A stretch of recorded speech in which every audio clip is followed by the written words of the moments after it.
Alright, here I am at the Lapeer Road number 2 crossing in Flint, Michigan.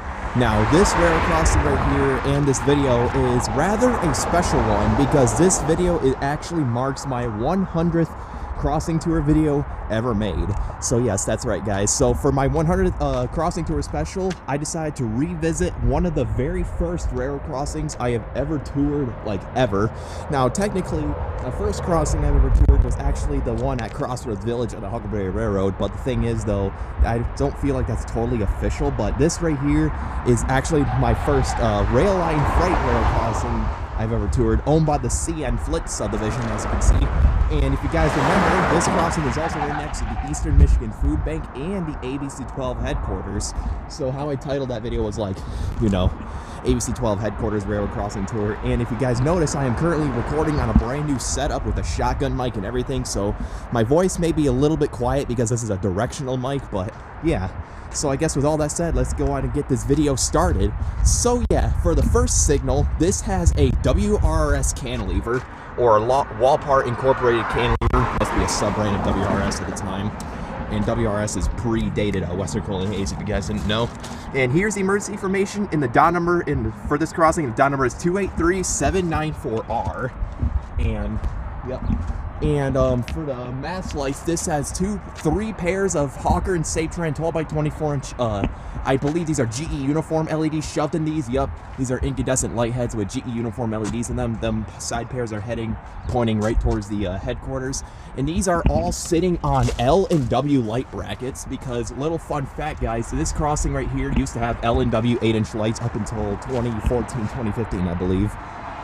So, yeah. And I know what you guys are thinking, this is an updated tour because they did replace a few things on this crossing ever since I was last here. And for the gate mechanism, this has a Siemens gate mechanism with the imprinted logo with Ricoh LED gate lights and a wind guard, as you can see. And this gate mechanism replaced a GRS gate mechanism back in 2019, like what they did to Center Road when they were changing out the overhead lights. And speaking of which, the overhead lights are two more pairs of Safetran 12x24-inch GE uniform LEDs sitting on an L and W light bracket. I think, actually no, these are sitting on a Safetran light bracket. And these replace some dialight LEDs in the past. And for the bell, this has a Siemens electronic bell, low tone, which replaced a General Signals Type 2 in the past, I believe. Yeah, I think that was pretty recent. You can see they recently put on new signs and brackets. They really updated this crossing a whole lot ever since I was last here. And as you can see, the crossing grade is pretty long, so I'm gonna go ahead and cross the road so we can get to this here. I was just here. Quite neat. Although, however, the one reason why I haven't been here in a while, because you can actually park right here, I believe, but you can't do that anymore. They put up no parking policies recently. And also that Siemens gate mechanism sitting on Siemens base like this one, spoiler alert. So I guess with that said, let's go on to the next one. So for the second signal, this also has another WRS / wall part incorporated cantilever.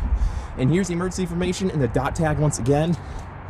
And for the lights, for the mast lights, once again, this has two more pairs of Hawker and Safetran 12x24 incandescent light heads with GE uniform LEDs in them.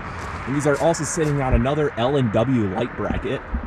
Yep. And for the gate mechanism, this has another Siemens gate mechanism with the imprinted logo sitting on a Siemens base.